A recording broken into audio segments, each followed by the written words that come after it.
Bismillahirrahmanirrahim. Assalamualaikum warahmatullahi wabarakatuh. Alhamdulillahirabbil alamin wassalatu wassalamu ala Rasulillah wa ala alihi wa sahbihi ajma'in. Allahumma 'allimna ma yanfa'una wanfa'na bima 'allamtana wa zidna 'ilman ya rabbana wa aslih lana sya'nana kullaha wa la takilna ila anfusina tarfata 'ain ma'asyiral muslimin wal muslimat. Kaum muslimin dan muslimat yang semoga dimuliakan oleh Allah Azza wa Jalla. Marilah kita terus bersyukur kehadirat Allah Tabaraka wa Ta'ala, karena limpahan rahmat karunia, taufik dan hidayah darinya kita bisa menuntut ilmu, mendekatkan diri dan beribadah kepada Allah Azza wa Jalla.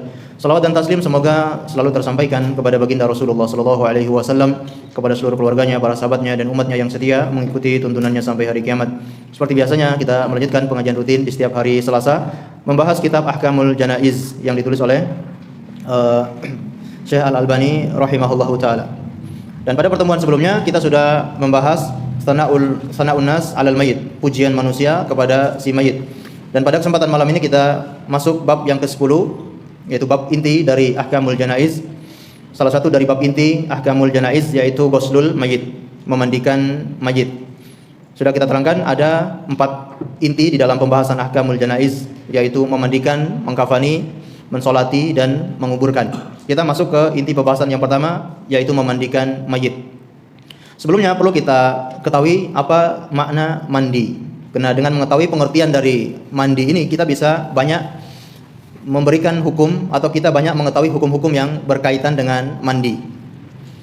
Para ulama, diantaranya yang ditulis dalam kitab Fiqhul Manhaji, Syekh Mustafa Al-Bugha dan Syekh Mustafa Al-Khan dalam mazhab Asy-Syafi'i, mendefinisikan mandi itu adalah mengalirkan air ke sekujur tubuh, ke seluruh tubuh. Mengalirkan air ke seluruh tubuh.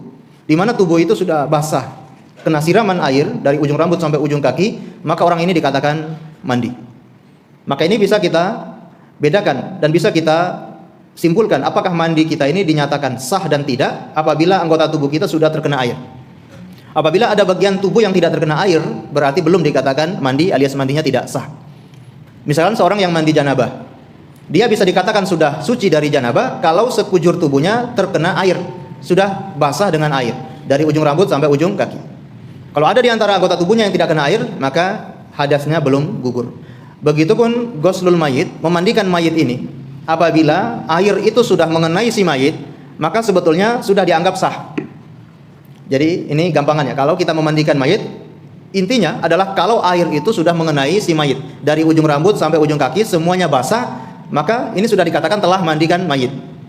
Sedangkan yang akan kita pelajari ini adalah sunnah-sunnah, hal-hal yang dianjurkan, yang disunahkan oleh Rasulullah di dalam memandikan jenazah. Baik, ini yang bisa kita singgung, yaitu pengertian daripada mandi tersebut. Di sini beliau membawakan yang pertama adalah hukum memandikan mayit. Apa hukumnya? Kata beliau, fa idza matal mayyitu wajaba ala ta'ifatin minan nas ayyubadiru ila ghuslihi. Apabila seorang itu meninggal, wajib bagi sebagian orang untuk bersegera memandikannya. Berarti hukumnya apa? Wajib. Ini hukumnya wajib memandikan mayit. Dan tentu wajib di sini adalah wajib kifayah atau fardu kifayah. Kalau sebagian kaum muslimin sudah memandikannya, maka sudah gugur kewajiban sebagian kaum muslimin yang lain. Dan dinukilkan bahwa hukum wajib di sini adalah ijma', kesepakatan para ulama, sebagaimana dinukilkan oleh Imam Ibnu Hazm dan juga Imam Abdul Bar atau Imam An-Nawawi dalam Majmu' Syarhul Muhadzab, yang beliau mengatakan ghuslul mayyit fardu kifayatun bi ijma'il muslimin. Memandikan mayit itu fardu kifayah dengan ijma' kaum muslimin. Jadi ini ijma' mandi itu hukumnya wajib. Berarti kalau ada yang tidak memandikan mayit, seluruhnya berdosa. Seluruh masyarakat yang tidak memandikan mayit tersebut terkena dosa. Dan di sini dianjurkan untuk ayyubadiru ila ghuslihi, bersegera memandikan mayit. Tidak ditunda-tunda, tidak ditunggu-tunggu, bahkan kalau sampai melebihi 24 jam ini kasihan. Ya, karena aromanya kemudian si mayit ini nanti sudah uzur, sudah bahkan kulitnya sangat rapuh melepuh ketika kalau sudah melebihi 24 jam. Maka di sini disegerakan ayyubadiru ila ghusli, bersegera untuk memandikannya. Amal mubadaratu faqad sabaqa daliluha fil fasli tsalits. Sedangkan perintah menyegerakan mengurus jenazah atau memandikan jenazah ini sudah kita terangkan dalilnya di pembahasan yang ketiga. Yaitu beliau terangkan al-mas'alatu, masalah yang ke-17 halaman 23. Yang di situ beliau bawakan hadis asri'u bil jenazah atau bil janazah. bersegera untuk mengurus jenazah. Di antara pengurusan jenazah adalah memandikan mayit, dan Rasulullah perintahkan kita untuk bersegera. Wa amma wujubul ghusli fali amrihi sallallahu alaihi wasallam bihi fi ghairi ma hadits. Adapun kewajiban memandikan jenazah itu sebagaimana perintah Rasulullah sallallahu alaihi wasallam dalam beberapa hadis. Beliau bawakan beberapa hadis yang menunjukkan wajibnya memandikan mayit. Hadis yang pertama, iksilu bima'in wasidrin. Mandikan mayit itu dengan air dan juga daun bidara. Ini ketika ada seorang sahabat yang meninggal di saat muhrim. Apa itu muhrim? Sedang berihram. Beliau terjatuh lalu terinjak oleh hewan tunggangannya itu, meninggal dunia. Maka beliau perintahkan iksilu bima'in wasidrin. Mandikan dia dengan air dan juga daun bidara. Sampai hadis yang akhirnya beliau mengatakan melarang untuk tidak boleh memberinya wangi-wangian. Baik. Dan kita tahu namanya sebuah kaidah al-amru yaqtadi al-wujub. Namanya sebuah perintah itu memberikan konsekuensi kewajiban. Ada perintah dalam Al-Qur'an, ada perintah di dalam hadis, itu menunjukkan hal itu wajib. Kecuali kalau ada yang mengeluarkan dari hukum wajibnya itu. Ini kaidah usul fikih dan harus kita jadikan sebagai prinsip. Apabila ada perintah dari Allah, ada perintah dari Rasulullah sallallahu alaihi wasallam, maka kita anggap itu wajib. Kecuali kalau nanti ada yang dalil-dalil lain yang mengeluarkan dari hukumnya wajib menjadi sunnah atau menjadi mustahab. Baik. Kemudian hadis yang lain, wa qauluhu sallallahu alaihi wasallam fi ibnatihi Zainab radhiyallahu taala anha. Sebagaimana perkataan beliau ketika mereka memandikan putri beliau Zainab radhiyallahu anha. Kata beliau, igsilnaha thalathan aw khamsan aw sab'an aw kathra min dzalik. Mandikan dia, sirami dia 3 kali, 5 kali, 7 kali atau lebih dari itu yang kalian anggap baik. Ini perintah beliau menyuruh untuk memandikan putri beliau Zainab binti Rasulillah. Dan seperti tadi kaidahnya setiap perintah menunjukkan wajib. Baik. Ini kewajiban memandikan jenazah. Kemudian beliau melanjutkan wa yura'a fi ghuslihi al-umur al-atiyah. Dan dalam memandikan mayit itu perlu diperhatikan beberapa perkara berikut ini. Awalan, yang pertama, ghusluhu thalathan fa akthar ala ma yara al-qa'imuna ala ghuslihi. Memandikannya dengan 3 siraman atau lebih. Bagi siapa yang memandikannya dia melihat itu baik. Apakah 3 kali menyiramnya atau 5 kali atau tadi 7 kali, bahkan lebih kalau kita melihat ada maslahat di situ. Kalau perlu untuk kita siram lebih, kita bersihkan secara lebih dan airnya juga cukup, airnya masih banyak, maka enggak masalah kita lebih dari 7 kali atau lebih dari 10 kali atau 9 kali. Ya, selagi itu dibutuhkan. Ini yang pertama. Yang kedua, antakunal ghuslatu witra. Ketika memandikan itu menyiramnya dengan ganjil. Secara ganjil. Apakah tadi 3, 5, 7, 9, 11 dan seterusnya secara ganjil. Yang ketiga, ayuqrana ma'a ba'dihha sidrun aw ma yaqumu maqamahu fit tandhif kal asnani was sabun. Yaitu mencampurkan dalam memandikan itu dengan sidrun, yaitu daun bidara. Apakah daun bidara itu masih hijau, masih mentah? Ya mentah apa hijau ya, masih segar, bukan mentah, masih segar, atau yang sudah kering, sudah dikeringkan, sudah dijadikan menjadi bubuk, sudah halus, ini juga boleh. Ya, mana saja yang lebih mudah kita lakukan, maka kita lakukan. Biasanya kita sering menggunakan yang bubuk ya, karena lebih simple. Baik. Au ma yaqumu maqamahu fi tanzif, atau apa yang bisa menggantikannya atau yang selain daripada daun bidara tersebut. Beliau mencontohkan seperti kal asnani was sabun, seperti sabun dan alat dan media pembersih yang lainnya, seperti sabun dan yang lainnya, sampo dan seterusnya. Baik. Daun bidaranya diapakan? Dicampurkan dengan air, ya. Siraman yang keberapa? Bisa untuk siraman yang pertama kali. Jadi setelah mayat ini diwudukan, ada beberapa pendapat yang dianjurkan untuk diwudukan terlebih dahulu. Diwudukan mayat ini sebelumnya dibersihkan, semuanya bersih, lalu mayat ini diwudukan sebagaimana kita mewudukan orang sakit. Lalu setelah itu disiram. Nah, siram pertama kali ini bisa dicampur dengan daun bidara. Atau ketika ingin membilas, ketika kita siram dengan air biasa, kemudian dipakaikan sabun, sampo dan seterusnya, lalu untuk membilasnya kita menggunakan campuran daun bidara. Kemudian setelah itu sudah selesai daun bidara, baru terakhir kali menggunakan campuran pewangi, kapur barus dan seterusnya. Nanti akan kita jelaskan beberapa poin lagi mengenai siraman yang terakhir tersebut. Baik. Yang keempat, rabi'an ayukhlata ma akhiri ghuslihi minha syai'un minat tibi wal kafur aula. Nah, ini yang tadi kita singgung, yaitu mencampurkan di akhir siraman, di akhir mandi itu dengan harum-harum, dengan pewangi atau kafur ataupun kapur. Allah alam ya kapur seperti apa, tapi yang kita kenal kapur pewangi, kapur barus ya. Kapur barus itu untuk menghilangkan atau untuk mencegah keluarnya bau yang tidak sedap. Khamisan, yang kelima, naqdul ad-dhafair wa ghusluhu jayidan, yaitu melepaskan ikatan rambut dan mencuci rambut itu dengan cara yang baik. Ini tentunya kalau bagi yang memiliki rambut panjang, terutama bagi kaum wanita, dia memiliki rambut yang panjang, maka ikatan rambut itu harus dilepas. Ini diuraikan terlebih dahulu rambutnya agar bisa dicuci rambut itu dengan sempurna. Baik. Sadisan, yang keenam, tasrihu sa'rihi, yaitu merapikan rambutnya. Bagi wanita atau bagi yang memiliki rambut panjang, maka rambutnya ini perlu dirapikan. Ya, dirapikan, dikasih sampo, disisir dengan rapi. Ya. Kemudian yang ketujuh, dikepang. Ya. Ja'alahu thalatha dhafair lil mar'ati wa ilqauha khalfaha. Yaitu dikepang menjadi 3 kepangan, dan itu khusus bagi perempuan. Kalau bagi laki-laki seandainya rambutnya panjang pun tidak diperintahkan untuk dikepang.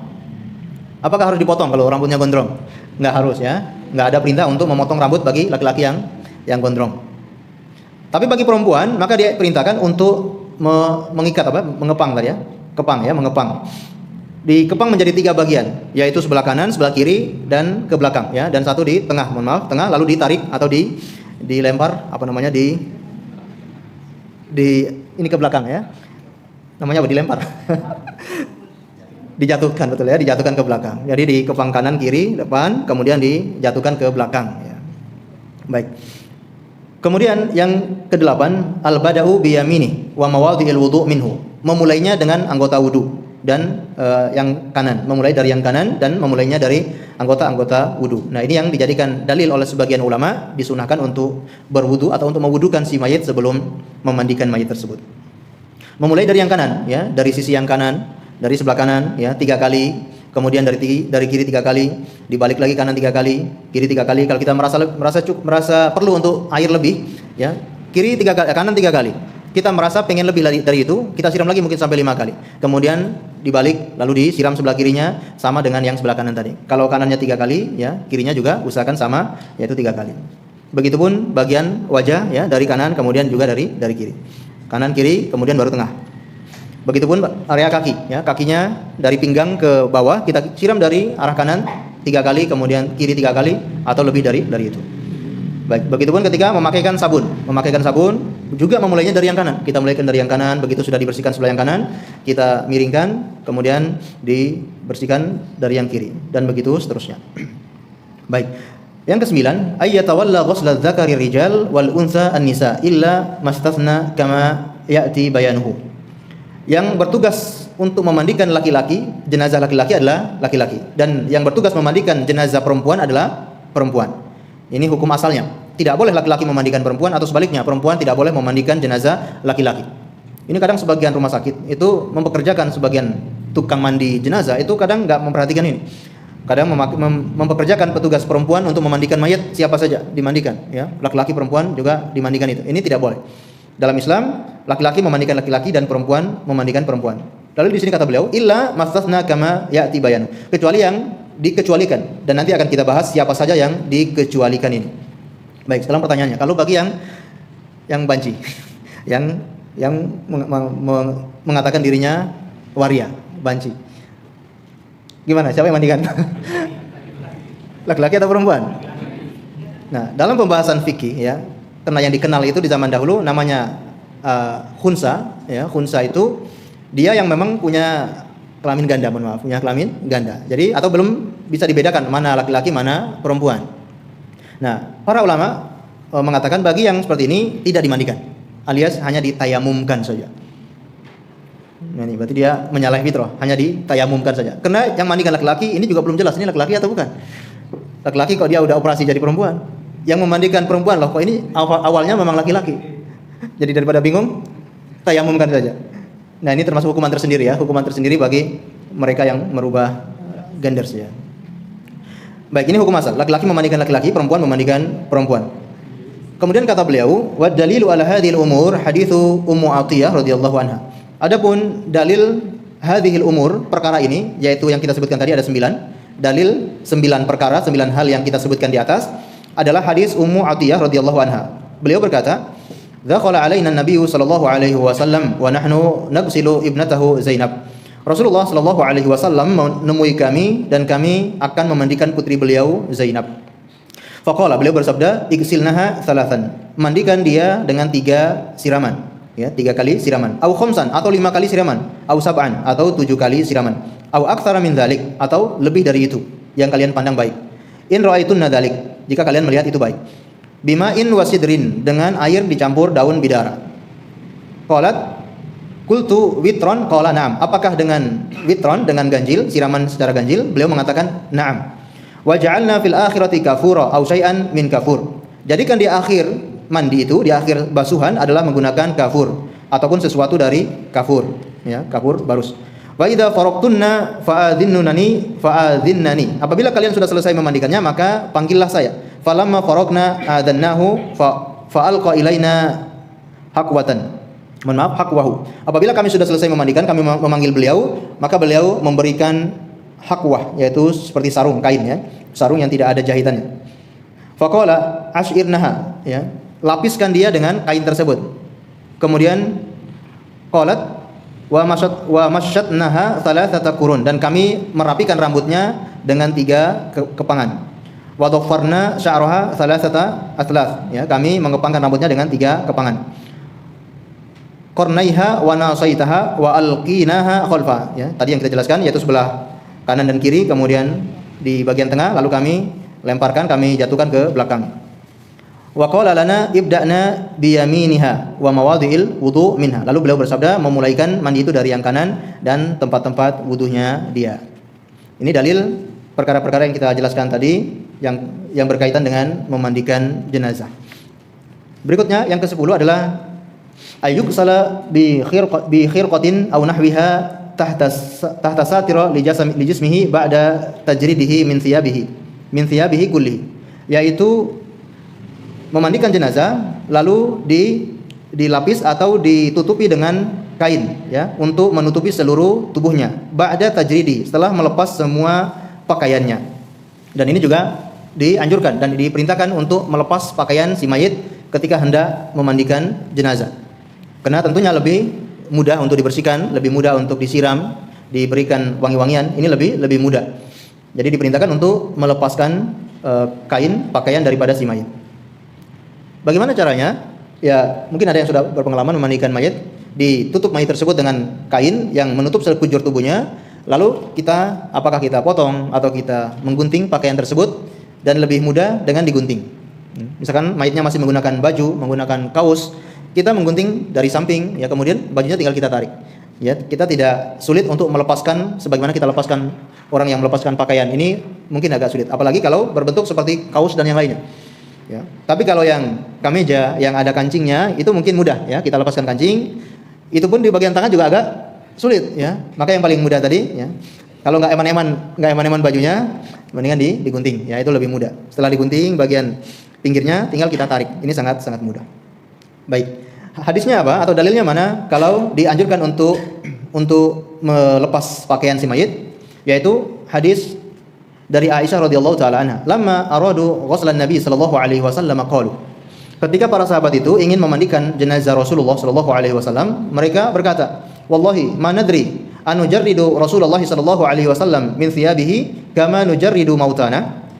Demi Allah kami enggak tahu. Kami sedang bingung, apakah Rasulullah ini pakaiannya juga dilepas sebagaimana kita melepas pakaian jenazah kita? Dalilnya di mana? Dalilnya adalah perkataan sahabat ini, apakah kita melepas pakaian Rasulullah sebagaimana kita melepas jenazah kita? Berarti yang dipahami oleh sahabat atau yang selama ini dilakukan oleh para sahabat adalah apa? Kalau ada yang meninggal dunia hendak dimandikan, mereka melepas pakaian si mayit tersebut. Makanya perkataan seorang sahabat ini, apakah kita melepas pakaian Rasulullah sebagaimana kita melepas pakaian jenazah kita? Karena kebiasaan mereka adalah melepas pakaian. Amma naksiluhu alaihi thiyabu, atau kita memandikan beliau langsung dengan pakaiannya. Falam makhtalafu alqallahu alaihim an-naum. Ketika mereka sedang berikhtilaf, berbeda pendapat seperti itu, ya, bahkan mereka sedang bingung, tidak tahu seperti apa yang harus mereka kerjakan, Allah membuat mereka tertidur. Mereka yang akan memandikan Rasulullah ini, Allah bikin mereka tertidur. Hatta ma minhum rajulun illa wadaqnahu fi sadri. Sampai, ya, semua di antara mereka yang akan memandikan itu kepalanya sampai ke dadanya, ya. Tertidur itu sampai kepalanya turun ke dadanya. Karena tertidur. Berarti cukup nyenyak, ya. Tsumma kallamahum mukallimun min nahiyatil mayit. Kemudian ada suara yang berbicara dari sisi mayat Rasulullah sallallahu alaihi wasallam. La yadruna man huwa. Mereka enggak tahu itu suara dari siapa, siapa yang berbicara, mereka enggak tahu. Apa perintahnya dari suara itu? Anik silun Nabi sallallahu alaihi wasallam wa alaihi thiyabu, yaitu perintah memandikan Rasulullah beserta pakaiannya, alias jangan dilepas pakaian Rasulullah. Faqamu ila Rasulillah sallallahu alaihi wasallam faqasalu. Maka mereka pun langsung memandikan Rasulullah sallallahu alaihi wasallam dengan pakaiannya. Wa alai qamisuhu yasubun alma fawqa alqamis wa yadlukunahu bil qamis. Dan mereka menyiramkan air dari atas bajunya dan mereka menggosok-gosoknya dari atas baju beliau. Duna aidihim, ya, tanpa tangan mereka menyentuh kulit Rasulullah sallallahu alaihi wasallam. Wa kana Aisyatu yaqul. Wa kanat Aisyatu taqul, dan Ibunda Aisyah berkata, "Law istaqbaltu min amri mastadbartu ma ghasalahu illa nisa'u." Seandainya kalau bisa diputar, ya, kesempatan itu, maka istri-istri beliaulah yang akan memandikan jenazah Rasulullah. Seandainya kalau bisa dikembalikan, ya, kami sebagai istrinya pengen untuk memandikan jenazah beliau. Yang memandikan jenazah beliau siapa? Nanti akan disebutkan di sini, ya. Baik, di antaranya Ali bin Abi Thalib, Usama bin Zaid, dan juga Fadl bin Zaid, ya. Tapi nanti akan kita bacakan secara jelas siapa saja yang akan memandikan jenazah Rasulullah. Hadi asyar, perkara yang ke-11. Wa yustathna mimma dzukiru fi rabi'an al-muhrim. Adapun yang dikecualikan yang kita sebutkan perkara yang keempat, yaitu al-muhrim. Yang keempat tadi apa? Masih ingat? Yaitu memberikannya dengan wangi-wangian atau kapur barus. Ya, Pak, ya. Secara umum mayit itu dianjurkan untuk diberikan wangi-wangian, diberikan pewangi, diberikan parfum, diberikan kafur dan yang lainnya. Kecuali siapa? Wa yustasna mimma dzukiru. Kecuali yang kita sebutkan di poin keempat tadi adalah al-muhrim, yang sedang berihram. Ada orang yang sedang berihram, qadarullah tiba-tiba meninggal dunia, maka tidak akan dan tidak boleh diberi wangi-wangian. Fa innahu la yajuzu tatyibuhu, maka tidak boleh dikasih wangi-wangian. Liqaulihi fil hadis alladzi sabaqat al-isyaratu ilaihi qariban. Sebagaimana sabda Nabi sallallahu alaihi wasallam, yaitu la tuhannitu wa fi riwayatin wa la tutayyibu. Jangan kalian kasih wangi-wangian dan juga jangan kalian kasih parfum. Fa innahu yub'atsu yaumal qiyamah mulabbiyan. Karena sesungguhnya mereka ini orang yang berihram nanti dibangkitkan pada hari kiamat dalam keadaan bertalbiyah. Kita tahu orang kalau sedang berihram itu, apakah ihram haji atau ihram umroh, tidak boleh memakai wangi-wangian, tidak boleh terkena wangi-wangian. Maka begitu pun saat dia meninggal dunia tidak boleh terkena wangi-wangian. Karena nanti pada hari kiamat dia dibangkitkan dalam keadaan sedang bertalbiyah, kondisi sedang berihram. Ini luar biasa.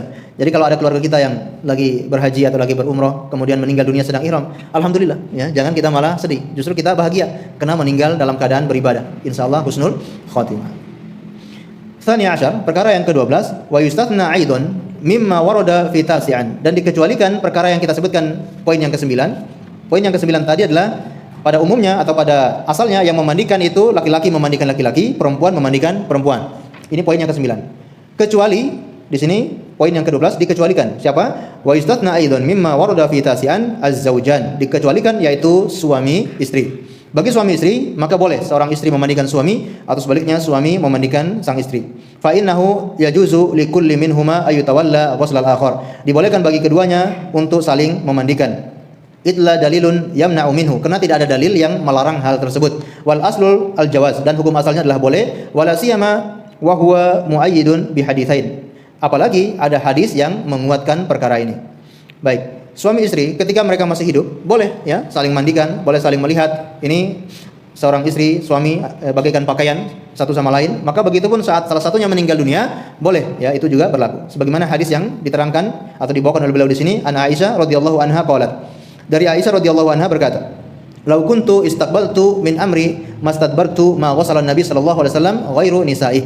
Seandainya kalau bisa kita putar kembali, maka kami tidak akan pindah, tidak akan menyingkir, melainkan akan memandikan Nabi sallallahu alaihi wasallam, atau istri-istri Nabi lah yang akan memandikan baginda Rasulullah sallallahu alaihi wasallam. Baik, ini dalil yang pertama, bolehnya seorang istri atau suami saling memandikan. Dalil yang kedua yaitu roja'a ilayya Rasulullah sallallahu alaihi wasallam. Kata Ibunda Aisyah, Rasulullah pulang ke rumah saya min janazati bil Baqi, dari mengunjungi kuburan Baqi, berziarah kubur di Baqi. Wa ana ajidu suda'an fi ra'si, dan aku merasakan sakit kepala yang luar biasa. Rasulullah pulang dari Baqi mendapati ibunda Aisyah kepalanya sedang sakit berat. Wa aqulu, maka aku berkata, wa ra'sa, betapa sakitnya kepala saya. Faqala bal ana wa ra'sa, kata Rasulullah, bahkan saya juga sakit kepala. Ketika itu baginda Rasulullah juga merasakan sakit kepala. Kemudian kata Rasulullah, ma darraki law mitti qabli faghasiltuki. Seandainya engkau tidak ada yang membahayakanmu. Seandainya kalau engkau lebih dulu meninggal dunia, maka akulah yang akan memandikan jenazahmu. Wa kafantuki, dan akulah yang akan mengkafanimu. Tsumma shallaitu alaiki wa dafantuki, dan akulah yang akan mensolatimu dan aku juga yang akan menguburkanmu. Ini dalil kalau bolehnya seorang suami memandikan istri atau sebaliknya. Rasulullah sendiri yang mengatakan seandainya kalau ibunda Aisyah meninggal lebih dahulu, beliaulah yang akan memandikannya, mengkafaninya dan mensolati serta menguburkannya. Allahu a'lam bishawab. Kemudian ma'asyiral muslimin dan muslimat dimuliakan oleh Allah Azza wa Jalla, perkara yang ke-13 yaitu ayyutawalla ghuslahu man kana a'rafa bi sunnatil ghusli la siyama idza kana min ahlihi wa aqaribihi. Yang bertugas memandikan mayit itu adalah yang lebih faham tentang sunnah-sunnah Rasulullah di dalam memandikan mayit, yang lebih faham agama, yang lebih faham tata cara memandikan, yang lebih faham sunnah. Ini yang lebih utama untuk memandikan jenazah. Kata beliau, la siyama idza kana min ahlihi wa aqaribihi, apalagi itu adalah termasuk karib kerabatnya, termasuk keluarganya, itu lebih utama lagi. Kalau ada keluarganya yang faham cara memandikan dengan sesuai sunnah, maka itulah yang lebih utama dia memandikan jenazah kerabatnya itu. Li'anna alladziina tawalla ghuslahu sallallahu alaihi wasallam, karena yang bertugas memandikan jenazah Rasulullah sallallahu alaihi wasallam kanu kama dzakarna, mereka adalah sebagaimana yang kita sebutkan. Faqad qala Ali radhiyallahu anhu, sebagaimana dikatakan oleh Ali bin Abi Thalib radhiyallahu anhu, qasaltu Rasulullah sallallahu alaihi wasallam. Berarti yang memandikan siapa? Ali bin Abi Thalib. Aku memandikan jenazah Rasulullah. Faja'altu anduru ma yakunu minal mayyiti falam ara syai'an wa kana thayyiban hayyan wa maitan sallallahu alaihi wasallam. Kata Ali bin Abi Thalib, maka aku tidak melihat ada yang beda dari tubuh Rasulullah. Tubuhnya itu senantiasa baik, senantiasa wangi, senantiasa sempurna, apakah saat dia hidup maupun saat dia meninggal sallallahu alaihi wasallam. Thayyiban hayyan wa maitan, baik, bersih, wangi, baik hidup maupun saat menjadi mayit, beliau tetap tidak ada bedanya. Ini berarti sahabat Ali bin Abi Thalib yang memandikan. Kemudian wa fi mursal as-Sa'bi, dan dalam hadis yang mursal disebutkan annahu ghassala an-nabi sallallahu alaihi wasallam ma'a Ali radhiyallahu anhu al-Fadl yakni ibni Al-Abbas wa Usama ibnu Zaid. Jadi yang memandikan Rasulullah itu adalah Ali bin Abi Thalib, kemudian Fadl ibni Abbas, ya, kemudian Usama ibnu Zaid. Siapa mereka ini? Mereka ini adalah orang-orang terdekatnya Rasulullah, kerabat keluarganya Rasulullah sallallahu alaihi wasallam. Ali bin Abi Thalib. Apa hubungannya dengan Rasulullah? Keponakan sekaligus keponakan, betul? Bukan, sepupu, ya, sepupu sekaligus mantu, ya. Suami dari putri beliau Fatimah. Kemudian Fadl Ibni Abbas, ya, Fadl bin Abbas. Siapa itu? Anaknya Abbas. Abbas itu paman Rasulullah, masih keluarga Rasulullah. Kemudian Usama ibnu Zaid, ya, anaknya Zaid bin Harithah, yang juga termasuk anak angkatnya Rasulullah sallallahu alaihi wasallam. Baik, ini semua karib kerabatnya Rasulullah. Mereka lah yang lebih dahulu untuk memandikan Rasulullah sallallahu alaihi wasallam. Poin berikutnya adalah waliman tawalla ghuslahu ajrun 'azimun bi syartaini itsnaini. Bagi siapa saja yang memandikan jenazah, maka akan mendapatkan pahala yang sangat besar, namun dengan dua syarat. Jadi ini beliau memotivasi kita agar nggak usah sungkan-sungkan, nggak usah malu-malu, atau nggak usah takut untuk memandikan jenazah. Begitu ada karib kerabat kita yang meninggal dunia, dan kalau kita sudah paham tata caranya sesuai sunnah, kitalah yang memandikan jenazah tersebut. Karena di sini ada balasan, ada pahala yang besar bagi orang yang bertugas memandikan jenazah. Al-awwal, ya, ini beliau akan sebutkan syaratnya, ya. Syarat kalau seseorang memenuhi syarat ini akan mendapatkan pahala yang besar. Syarat yang pertama, ayastur alai, yaitu dia menutupi mayit tersebut, menutupi aib, menutupi kekurangan yang ada pada si mayit. Wala yuhaditsu bima qad yara minal makruh. Jangan dia sebarkan, jangan dia sampaikan kepada orang lain apa yang dia lihat kekurangan dari si mayit. Liqaulihi sallallahu alaihi wasallam, sebagaimana sabda Nabi sallallahu alaihi wasallam, man ghassala musliman fakatama alaihi ghafara lahu Allahu arba'ina marratan. Barang siapa yang memandikan jenazah seorang muslim, lalu dia menyembunyikan aib-aib kekurangan yang dia lihat dari si mayit itu, apa balasannya? ghafara lahu Allahu arba'ina marrah. Allah akan mengampuninya selama 40 kali. Ya, Allah ampuni dosa-dosanya selama 40 kali. Wa man hafara lahu ya fa'ajannahu ujri alaihi ka ajri askanahu iyyahu ila yaumil qiyamah. Dan ini juga keutamaan orang yang menggalikan kubur. Menggalikan kubur juga punya balasan. Ya, dia juga punya pahala yang besar. Disebutkan di sini, barang siapa yang menggalikan kubur, membuatkan kuburan untuk mayit seorang muslim, maka dia mendapatkan pahala seperti memberikan tempat tinggal kepada seorang muslim dan pahalanya mengalir sampai hari kiamat. Kita memberikan tempat tinggal kepada saudara kita, pahalanya kita ikut mendapatkannya sampai hari kiamat. Begitupun kita menggalikan kuburan untuk saudara kita, itu pahalanya sama seperti kita memberikan tempat tinggal untuk saudara kita. Masya Allah. Ini kabar gembira bagi tukang penggali kubur. Masya Allah. Baik. Berikutnya, waman kafanahu kasahullahu yaumal qiyamah min sundusin wa istabraq al jannah. Lalu barang siapa yang mengkafani si mayit, maka nanti pada hari kiamat akan dipakaikan pakaian dari sutra yang sangat halus dari surga. Dia akan mendapatkan pakaian dari sutra yang halus di surga, alias orangnya tentu masuk surga. Ini jangan kita sia-siakan ketika ada yang meninggal dunia, harus ikut usahakan kita bisa ikut untuk andil. Apakah ikut andil memandikannya, ikut andil menggalikan kuburannya kalau kita punya kesempatan, ikut andil mengkafaninya, atau paling tidak ikut andil mensolatinya dan mengantarkan ke kuburannya. Karena semua itu nanti akan mendapatkan balasan yang besar dari Allah Subhanahu wa taala. Jadi ini syarat yang pertama agar mendapatkan balasan yang besar, mendapatkan ampunan dari Allah 40 kali ampunan, syaratnya adalah menyembunyikan kekurangan aib si mayit, jangan diceritakan. Syarat yang kedua, kata beliau di sini, ayyabtaghi bidzalika wajh Allah. Di dalam memandikan jenazah itu harus ikhlas karena Allah Subhanahu wa taala. La yuridu bihi jazaan wala syukura wala syai'an min umuri dunya. Atau dia tidak menginginkan sedikit pun apakah itu rasa terima kasih ataupun sesuatu dari perkara dunia. Ini syarat yang kedua, ikhlas karena Allah Subhanahu wa taala.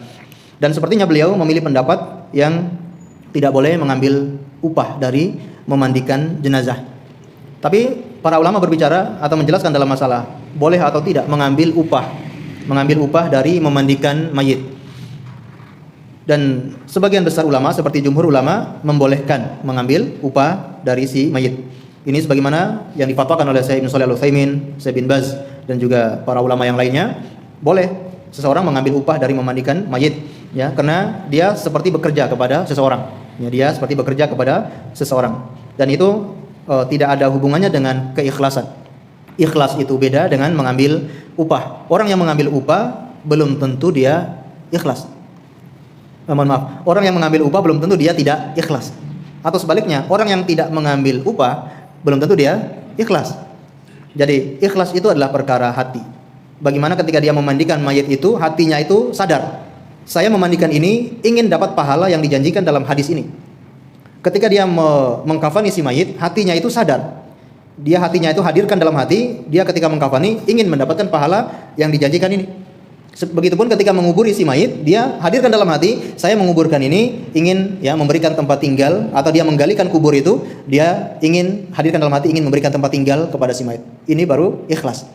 Tapi kalau tidak menghadirkan sama sekali di hati, dia hanya menggali begitu saja karena dapat bayaran, ya ini hanya dapat bayaran. Ya. Tapi boleh seandainya ada orang yang menggali kubur lalu dia mendapat bayaran, boleh ya, dan hatinya ikhlas kepada Allah. Begitupun orang yang memandikan, boleh dia ikhlas dalam memandikan, lalu dia mengambil upah dari si mayit. Kalau kita enggak mengambil, itu yang lebih baik, karena itu lebih selamat. Allahu a'lam bishawab. Lalu beliau membawakan beberapa dalil tentang ikhlas, ya. Ini dalil secara umum, ya, seperti innamal a'malu binniyat dan yang lainnya tidak kita baca. Kita langsung saja pada poin berikutnya, yaitu wa yustahabu liman ghasalahu ayyak tasil. Bagi orang yang memandikan jenazah disunahkan untuk mandi, ya. Sebagaimana dalam hadis Nabi sallallahu alaihi wasallam, man ghasala mayitan falyaktasil wa man hamalahu falyatawaddo. Barang siapa yang memandikan jenazah hendaknya dia mandi, dan barang siapa yang membawa atau mengantarkan atau memikul jenazah hendaknya dia berwudu, ya. Baik. Mandi seperti apa? Ya, mandi biasa, ya, bukan seperti mandi junub atau mandi yang lain, mandi biasa, ya. Berikutnya yaitu poin yang terakhir, wala yusra ghuslul syahid qatil al-ma'rakah. Tidak dianjurkan untuk memandikan orang yang mati syahid ketika berperang. Mati syahidnya itu karena berperang di jalan Allah. maka tidak disyariatkan untuk dimandikan, alias langsung dikuburkan dengan darah-darahnya itu, dengan pakaian-pakaiannya, dan bahkan tidak disolati, ya, tidak disolati orang yang gugur di medan perang. Bahkan walau ittafaqu annahu kana junuban, meskipun seandainya diketahui yang meninggal ini dia sedang junub pun tidak dianjurkan untuk dimandikan. Di sini beliau membawakan banyak dalil, ya, bahwasanya tidak ada anjuran bagi orang yang meninggal di medan perang itu dimandikan, alias langsung dikuburkan dengan darah dan pakaiannya. Karena itulah yang menjadi saksi nanti pada hari kiamat. Ketika Allah Subhanahu wa taala bangkitkan nanti pada hari kiamat, meskipun mereka dibangkitkan dalam keadaan berlumuran darah, berluka-luka, darahnya mengucur, dibangkitkan, tapi wangi darah itu wangi kasturi. Darahnya sedang mengucur tapi wanginya adalah wangi kasturi, menjadi bukti di hadapan Allah kalau dia ini meninggal karena jihad di jalan Allah Subhanahu wa taala. Allah a'lam bishawab. Barangkali ini yang bisa kita sampaikan pada kesempatan malam hari ini, yaitu tentang memandikan mayit. Dan pertemuan berikutnya akan kita bahas yaitu mengkafani mayit. Allahu a'lam bishawab.